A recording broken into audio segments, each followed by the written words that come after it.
O colectivo feminista de Pontevedra saiu á rúa para apoiar as nais que se atopan en procesos xudiciais nos que se emprega síndrome de alienación parental contra elas. Nos enteramos de que los juzgados estaban alegando síndrome de alienación parental, que es algo que ya la Organización Mundial de la Salud dijo que no existía.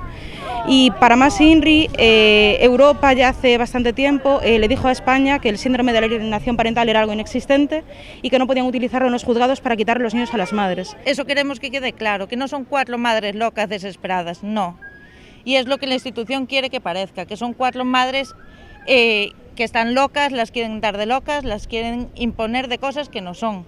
Son madres luchadoras que están luchando por sus hijos y hijas, a las que se le está causando violencia desde las instituciones, mala praxis. Decenas de persoas concentráronse ás portas do edificio da Consellería de Sanidade en Pontevedra, que acolle o punto de encontro familiar. Lo que suele pasar en estos casos son padres que son ausentes continuamente hasta que de repente se acuerdan de que tienen hijos, denuncian para tener su custodia, los niños no quieren estar con ellos porque no los conocen de nada, en el mejor caso, porque habitualmente hay temas de abusos sexuales, maltrato, bueno, hemos visto de todo.